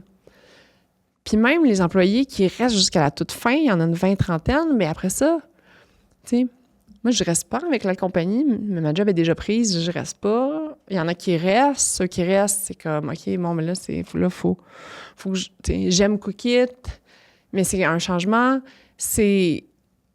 Fait qu'au final, c'est comme si... Ça fait beaucoup de monde blessé. Ça fait beaucoup, beaucoup de monde blessé. Que tout le monde, c'est valide, mais ça fait beaucoup de monde blessé. Puis ça fait en sorte que... Tu sais, moi, j'ai tellement tripé. Tu sais, Cookit, ça a été ma plus belle expérience professionnelle. Ça a été 12 ans de ma vie. Ça a tellement été le fun. On a tellement fait des grandes choses. Puis on les a faites en ayant du fun. Mais veux pas. Maintenant, si tu te chicanes avec telle personne... Tu sais, par exemple, avec ma directrice marketing, Laurence, qui a été une de mes associées, ça s'est super mal terminé de part et d'autre. On a vécu genre des deuils incroyables par rapport à ça. Là, tu sais, non, mais c'est ça, non, mais espèce de conne, elle a fait ça, puis là, elle pense la même chose, puis ci, puis ça, puis là, genre, comme, puis là, on devient de plus en plus fâchés, puis ancrés dans nos positions, puis non. Mais c'est comme ça avec plein de monde. Fait que ça fait en sorte que même les souvenirs que j'ai, on dirait que c'est comme, tu sais, je savais même plus avec qui. Puis... Juste cette phrase-là de M. Dutton, on réussit en équipe, mais souvent on se relève seul, ça venait dire c'est normal que tu sois tout seul présentement dans ta situation, mais oublie pas que ceux avec qui tu as réussi, c'est ton monde, c'est ta gang. Puis quand il a dit ça, je me suis dit, j'ai le droit de... Comme j'ai pas juste j'ai le droit, mais j'ai envie de là passer à... Oui, il y a eu bien des affaires, mais ça, là, j'ai plus envie que ça existe dans ma tête. J'ai envie juste de me souvenir du pot, de me souvenir quand on allait faire... quand on allait en tomate ketchup au casino de Montréal, puis qu'on mettait des faces de Chiari, puis on en a tellement fait des grandes choses, des belles choses. On était un peu une gang d'insouciants. On a tellement appris des choses collectivement. Fait que cette phrase-là, ça... Ouais, c'est venu... C'est fou, hein, l'impact d'une phrase que quelqu'un dit, que quelqu'un prend le temps de te dire. Mais l'impact que ça a comme sur toi, sur même.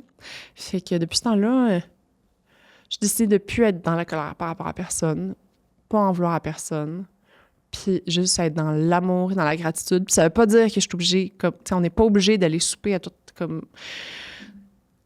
Mais juste de regarder le passé, puis de faire « Tabarouette, what a fucking ride. It was cool. » Voilà.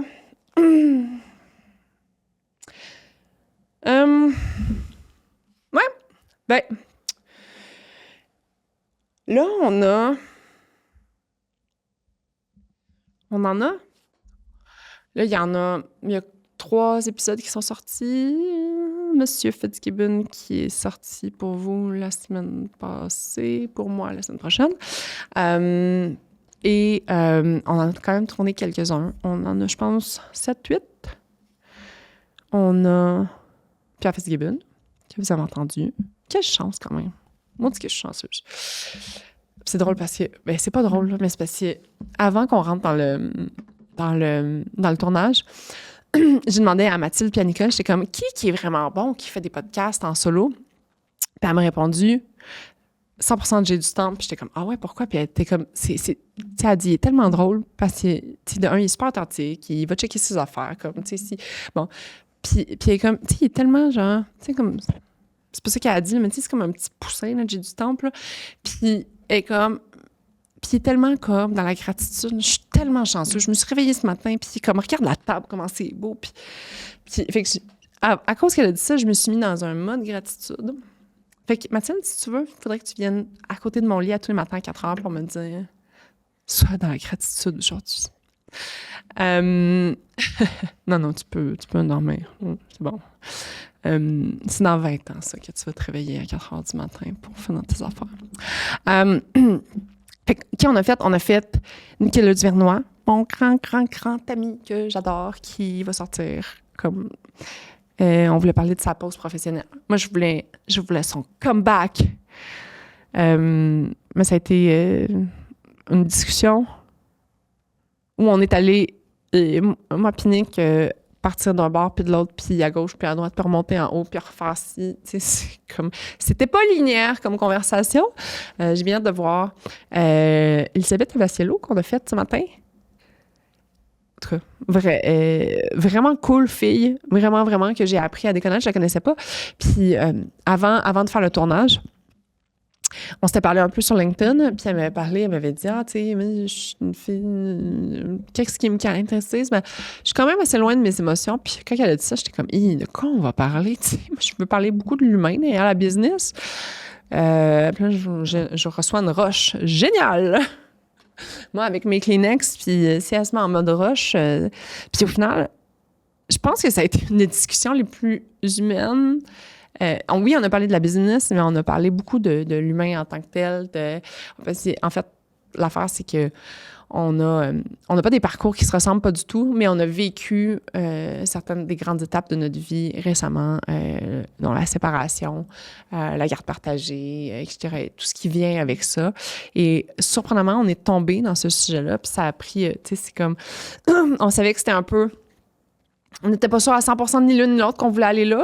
Pour moi, je me disais, tu sais, c'est comme un peu mon jardin secret. Fait que dans tous les épisodes que j'avais faits, j'en avais pas parlé. Puis là, on s'est permis d'aller là. Puis en fait, au final, on se disait, hey, tu sais, comme si tout le monde s'empêche de parler de leur séparation parce que, oui, il faut prendre en considération qu'il y a une autre partie. Ben, au final, ça fait beaucoup de monde au Québec qui se sépare. Puis très peu de monde qui en parle.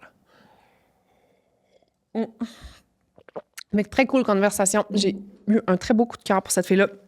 Benoît Chalifou, Quelqu'un aussi qui... j'ai fait un post sur LinkedIn, j'ai demandé à des gens qui vous seriez intéressés d'entendre. J'ai eu plein de suggestions, je te les stalkais un peu ce que les gens y faisaient.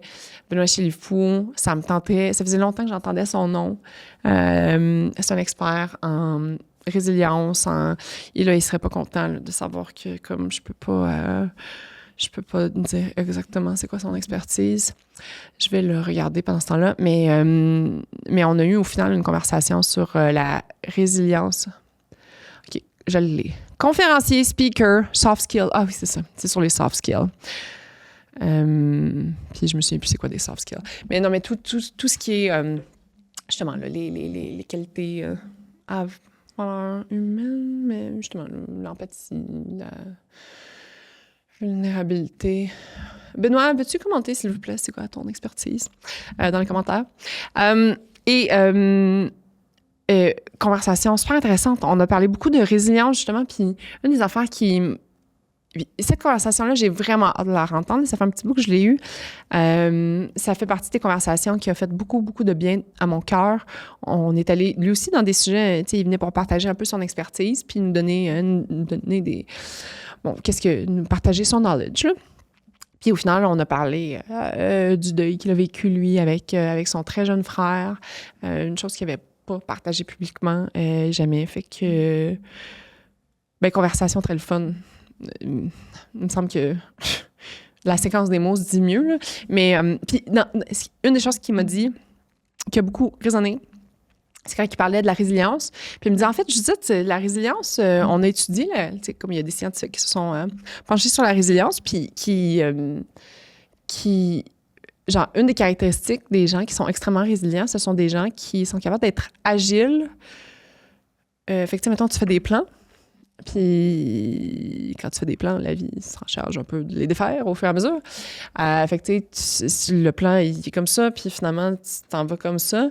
Mais une des caractéristiques principales, c'est des gens résilients, c'est de regarder comme, OK, là, on s'en allait là, on est rendu là, ça, OK, qu'est-ce qu'on fait? OK, parfait. Puis là, c'est comme de refaire le plan en fonction de ce qui est arrivé. Puis là, je me dis, aïe, c'est fou. Parce que when life throws you lemon, make lemonade. J'étais comme, hey, j'ai vécu des grandes difficultés dans ma vie. Qu'est-ce qu'on fait avec ça? Un podcast sur ça. Ouais. Sinon, en plus, j'ai une amie entrepreneur qui m'a écrit puis qui était comme, tu sais, admettons, puis sa business va pas super bien. Puis elle était comme, tu sais, admettons, là, si t'es plus, tu sais, comme, qu'est-ce que tu fais si t'es plus comme, tu sais, t'es en train de, qu'est-ce que tu fais? Puis j'ai répondu, tu te pars un podcast sur que ta vie, c'est de la merde. Voilà. Mais puis après ça, j'ai dit, non, mais ça, c'est mon space à moi. Toi, tu peux faire un magazine sur le fait que ta vie, c'est de la merde.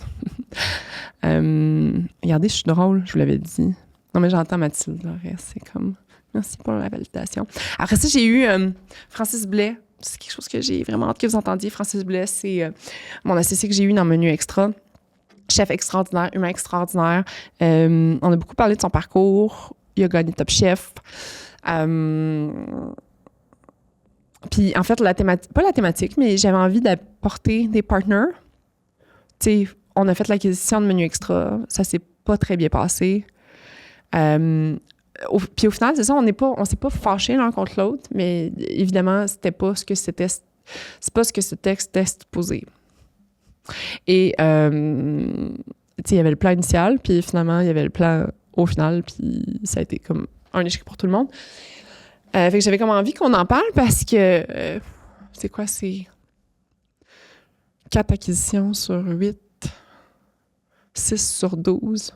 Là, je suis en train de trigger tout le monde qui est comme « Mais simplifie ta mathématique! » Non, mais mettons, une acquisition sur 2, mais je pense que c'est 2 sur 3 qui se soldent par un échec ou en tout cas, bref. Puis justement, comment nous, on a vécu le processus, qu'est-ce qui est arrivé pendant ça, parce que là, ça dure 1 an et demi après, là, où tu as fait la transaction, puis là, les deux, t'es pognés ensemble. Lui, il voudrait plus t'avoir d'impact. Moi, je voudrais plus l'avoir d'impact. Lui, il a besoin d'argent. Moi, j'ai plus d'argent. Fait qu'il y a tous les mois qu'il m'écrit, puis il est comme « Hey, mais on a besoin de 10 000 $ de plus. » Puis je suis comme « Oui, mais tu sais... » Fait qu'il y a eu beaucoup d'affaires qui ont été fâchantes de part et d'autre. Mais au final, on n'a jamais été fâchés. Puis on a compris que les circonstances. Fait que c'était vraiment le fun. Fait qu'on a parlé de ça, mais il y a vraiment une histoire qui est super intéressante puis qui n'existe pas nulle part encore sur... fait que très contente d'avoir ça. Après ça, on a parlé avec JD de chez B-Side. Tu sais, puis c'est drôle, c'est pas drôle, mais il y a beaucoup de, justement, juste dans mon update, il y a beaucoup de choses que j'utilise, mettons, comme la notion de micro-deuil. Donc, en fait, Jean-Daniel Petit a placé B-Side sous la loi de la protection de la faillite quelques mois avant qu'on quitte. Et là, dans sa stratégie de...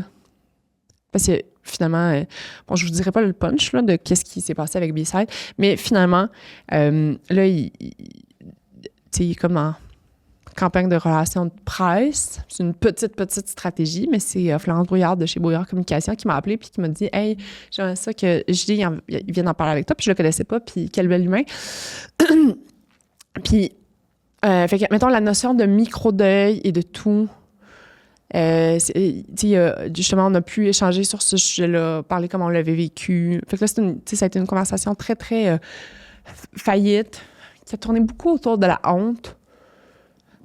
T'sais, il raconte même que pendant un bout, puis là, ça vient de recommencer, mais pendant un bout, il ne veut même plus aller au resto parce qu'il a peur de... Ben, de toute façon, il n'a plus les moyens, mais il a peur de juste rencontrer des gens. Puis, ce qui a été incroyable de cette conversation-là, c'est que, ben, il y a plein d'affaires, mais en fait, ce qui m'a fâchée, c'est que, tu sais, durant tout le long, on parle, puis là, il explique comment ça se passe. Puis dans ce temps-là, même quand tu te places sous la loi de la protection de la faillite, après, il y a comme plein d'affaires. La majorité des affaires, c'est le syndic qui s'occupe, mais toi, tu as comme plein d'affaires à faire pareil. Et là, toi, tu as pris plein de cautions personnelles. Donc, mettons, tu as emprunté 1 million avec telle institution financière, mais tu leur as donné ta maison en échange. Donc, là, il faut que tu négocies ça. Mettons, moi, mon auto était... Bon, fait que tu sais... Donc, on s'ensuit un 3-4 mois où tu as à peu près 2-3 huissiers qui viennent chez vous par semaine pour te porter des mises en demeure, pour te porter des ci, pour te porter des ça. Puis, tu sais, à un moment donné, tu peux dire qu'à un moment donné, je deviens un peu désensibilisée. Là, tu sais, mon fils les prend puis les met dedans. Tu sais, mais non, tu ne deviens jamais désensibilisée à ça. Tu sais, t'as beau les prendre puis les mettre dans un tiroir, mais je peux vous garantir que ça scrape genre ton prochain 15 minutes. Puis là, quand t'es plus capable de fermer le tiroir puis t'as la pile qui est trop haute, ça fesse. Puis en fait, j'écoutais JD parler puis je me disais, c'est quand même fou, tu sais, comme, tu sais, tout ça, à quel point, genre, tu sais, c'est... Je veux pas dire que c'est inhumain, là, c'est 100% humain, là, mais à quel point c'est rough sur quelqu'un. Puis, il était full stressé en s'en venant. Il m'a dit que pendant 2 jours, il avait pas dormi avant de venir. Parce que là, c'est comme s'il revenait ici comme, tu sais, voici la réflexion que j'en ai faite. Voici comme... l'imputabilité que j'en prends. Voici les constats d'affaires que j'ai faits. Puis tu sais, c'est comme... Puis je l'écoutais parler, puis je me disais, tabarouette, comme... Dans le sens que... je sais même pas comment l'expliquer. Comme on dirait qu'il faut qu'on refasse... Tu sais, moi, je me suis sentie comme ça, qu'il faut qu'on refasse comme le mea culpa de... J'ai bien appris. Puis c'est 100% vrai, mais je trouve ça quand même dur qu'on soit comme obligé de passer par, tu sais, un peu le chemin de pitance, de genre, voici, quand, genre, la prochaine fois que vous recevrez 30 huissiers pendant 3 mois, comme...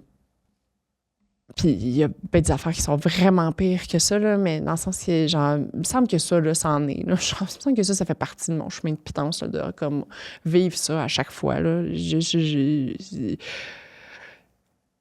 là, on veut pas fâcher personne. Puis en tout cas, j'ai juste... ouais. Fait qu'au final, cette conversation m'a fait beaucoup de bien, mais elle m'a quand même fâchée parce que je trouvais que c'était un peu nous en mettre, nous, qu'on s'en met nous-mêmes beaucoup sur les épaules pour comme ravoir le droit d'exister.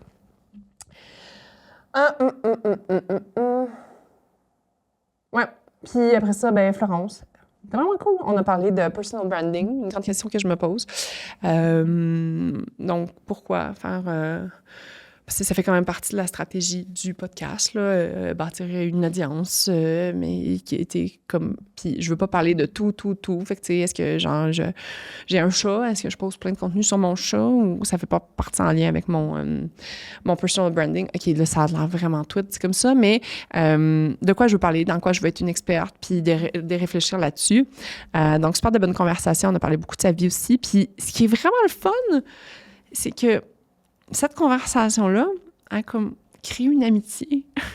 Ça faisait longtemps que je ne m'étais pas faite comme une amie de fille, tu sais, comme un girl crush. Puis genre, ces temps-ci, ça fait 2 semaines. Puis je pense qu'on est un peu amis. Fait que, elle m'a texté justement qu'on rentre en ondes. Puis voilà, on s'échange des podcasts, puis des quotes, puis des ci, puis des ça. Mais on a vraiment, tu sais, ça a été comme un beau moment de collection. Fait que ouais. Voilà.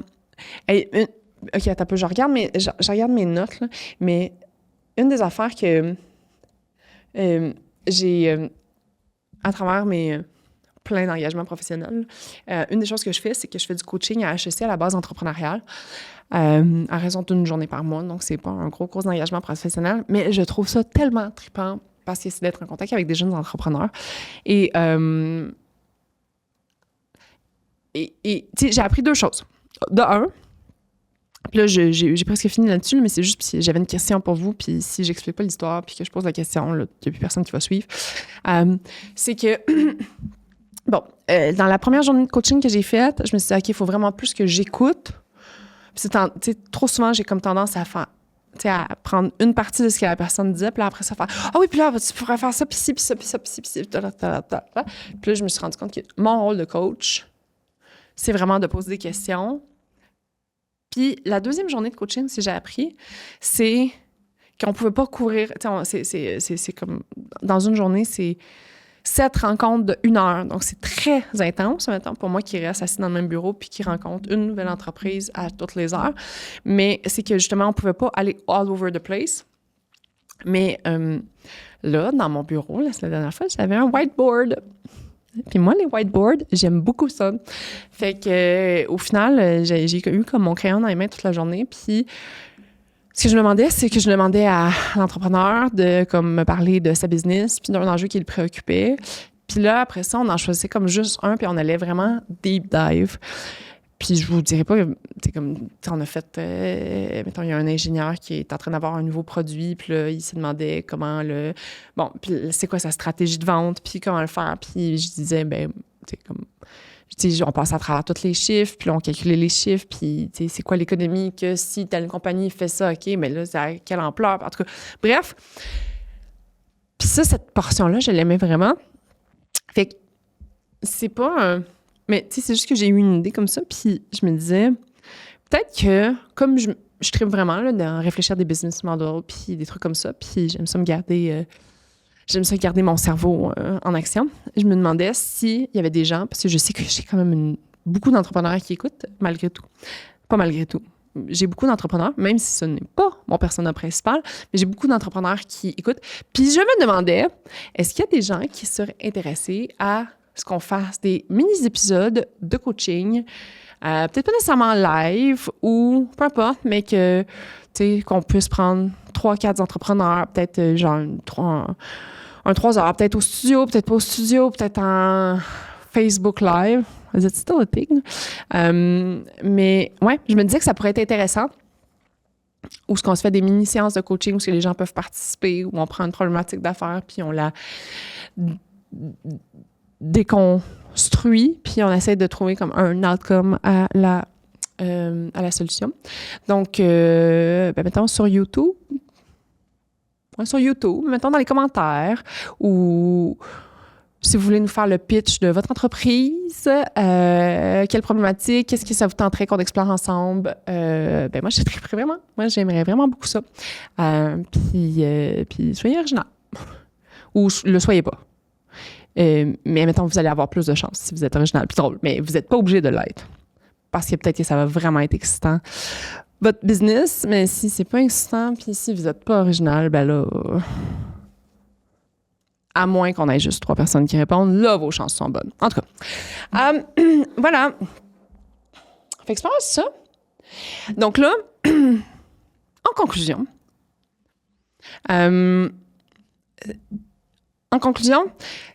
là, on a parlé beaucoup de mon deuil de cookit. On a parlé beaucoup du lancement du podcast.